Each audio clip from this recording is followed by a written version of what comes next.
Good evening, friends. Nirmala Sitaraman, Finance Minister, world's one of the most powerful lady, is going to address successful candidates of UPSC of 2023, organized by Sankalp.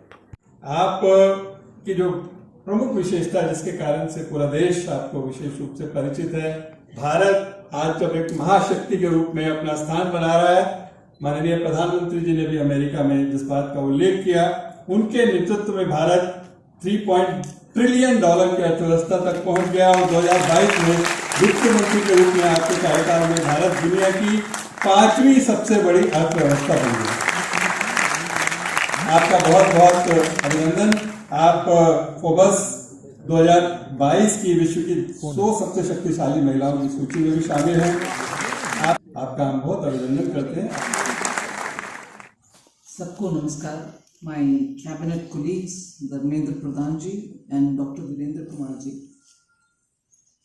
Tamil Nadu's respected governor, Shri Ravi ji, somebody who's been an inspiration and an active guide, Dr. Krishna Gopal ji, Sankalp and its organizers and the brain behind Sankalp, Shri Rajkumar Bhatia ji and also Santosh Kumar Taneja ji, and the secretary Shri Anil Joshi ji, and the other respected dignitaries on the dais and also those before me. First, let me congratulate all those who have been given their awards and recognition today for having successfully cleared the UPSC, which is a very big aspirational career gateway. The moment you clear it, you know you're going to be ensured of a very prospective career, but more importantly that you also have a very big opportunity to serve the nation. So I would address it only from that point of view. Yes, you've gone into a service which ensures a full term till you retire, but more importantly, you're much more blessed than anybody else who finds a job anywhere else, in that this entails serving the country. You are serving the people directly. You are serving those who need government's hand-holding. And therefore, at every point, I think what dominates the career that you hold is that you are at a reckoning position, you are at a very critical position, you're at the heart of decision making, you're also at the end of delivering every decision taken. And therefore, there is no way in which I'll be accused of exaggerating the importance of the position you're going to be holding from the first posting that you get till the final posting before your retirement. At every stage, you are looked up with reverence, with respect. The common people think you are the only one who's going to give them the answer. And you're also there at the critical juncture, even if there are disastrous climate-related emergencies. So whether you're looking at regular course of implementing government's policy, or you're looking at contributing to policy making, or you're looking at delivering at the last mile to the person who wants help, it is you. And therefore, today, it is not just your career which is being ensured. You have the biggest responsibility for giving the common man of India the feeling that you are sensitive, you are ready to help, you are there with power to make a change. You're not with power and arrogance, you're with power to change in favor of the common man. In India, there's always a mixed emotion when people talk about bureaucracy. Learning Hindi was impossible in a Tamil Nadu. And as a result today, I don't still feel very confident when I stand up on a dais to speak in Hindi. I'll speak in Tamil, I'll speak in Telugu, I'll speak in English, but Hindi has its own difficulty. So pardon me for continuing with in Hindi, in English. But the point that I want to say, therefore, you are at the position of serving the people. Now, if you go back to what is today's context, I was telling you about how About bureaucracy, there is always a mixed reaction in this country. Bureaucracy is seen as being very rigid. Bureaucracy is seen as too opaque and not transparent in their functioning. Bureaucracy is seen as so full of power but not wanting to serve. But yet, bureaucracy it is that all of us refer to for anything that we want. And my feeling working with some of the best bureaucrats is that they are all not of the same kind. And those who make a difference are the people who are sensitive, who keep the integrity right in place, who are dedicated, and who, after clearing the UPSC exam, doesn't think that is the end all of things. I've got a job, I'm fine for my life. No. Such bureaucrats who actually make a positive difference for the country are the ones who constantly learn. They learn from their experience. They learn from their seniors. They learn from the people who come and tell them, TK, you've done this, but it is not helping me. It is not helping my people. It should have been done this way.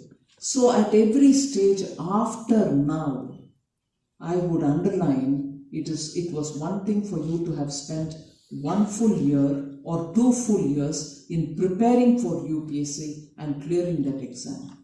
But your actual learning starts from now. It is now that you learn from the ground. You learn from your seniors' experience. You learn from your mentors.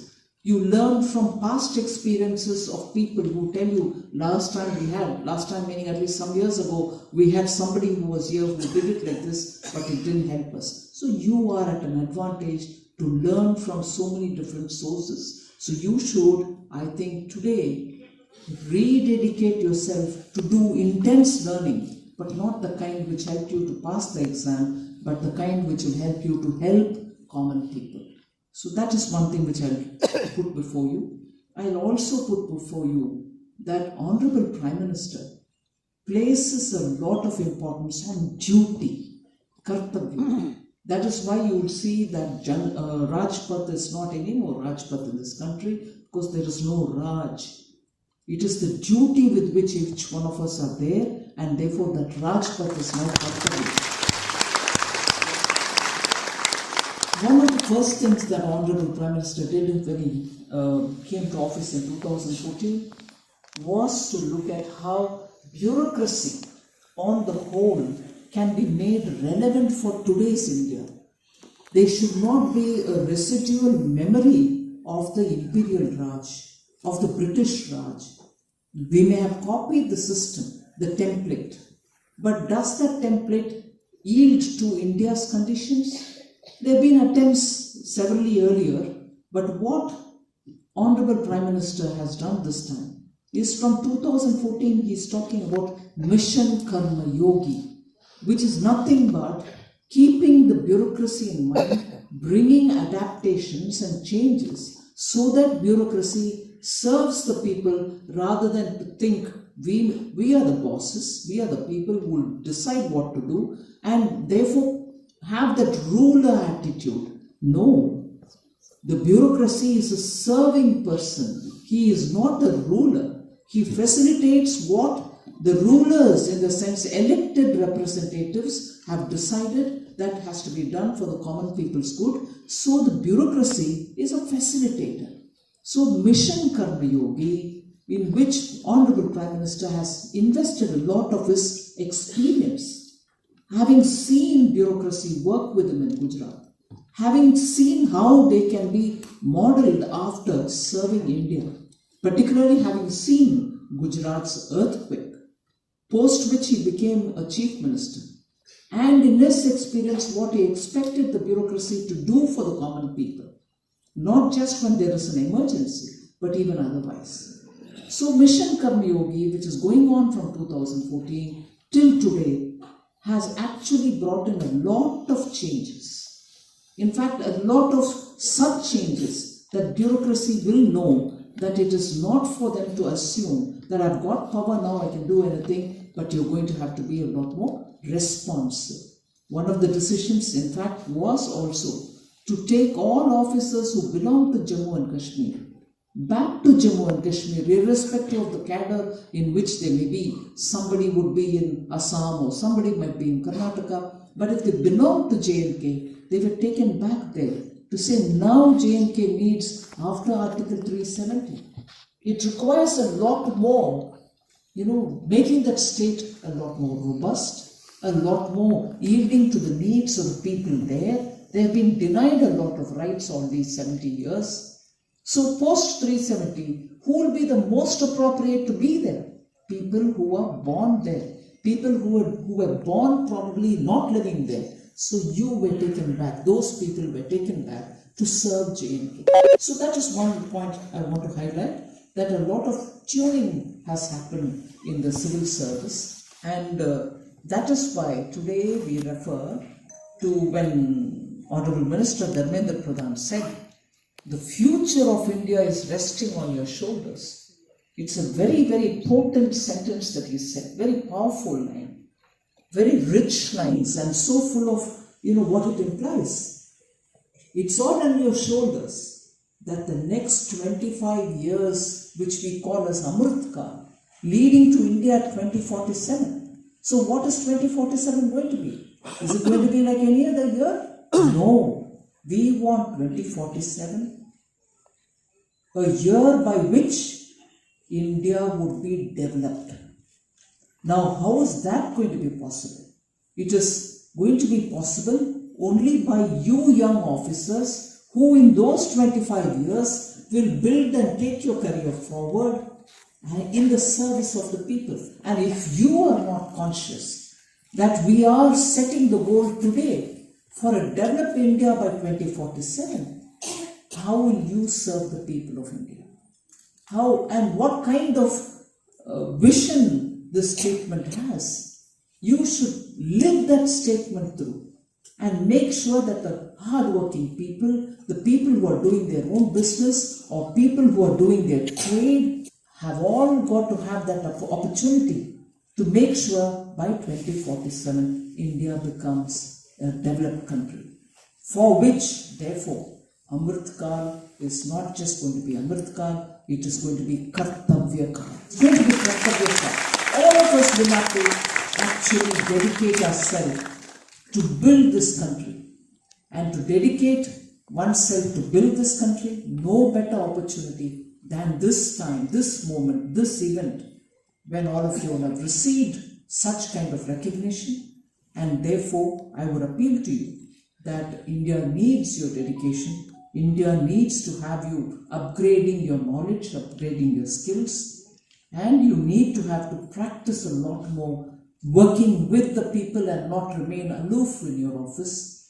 And finally, we need a lot more career plus things. I have my career, I can do it all, it's all right. I have nothing. I get my monthly salary, I'll get my pension. I have a beautiful place for my family. My children get privileged education. No. I would humbly appeal to each one of you that beyond your career, you should have one more thing on which you dedicate yourself. It could be that in your neighborhood, you will help the poor children have that extra learning ability.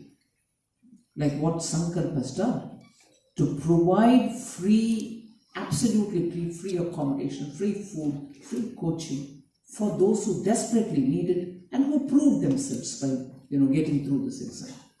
As a career officer, career bureaucrat, don't stop with that. You can take up that one cause which is close to your heart and keep serving that. You may be getting transferred all over the country, but continue that one good work, wherever you are.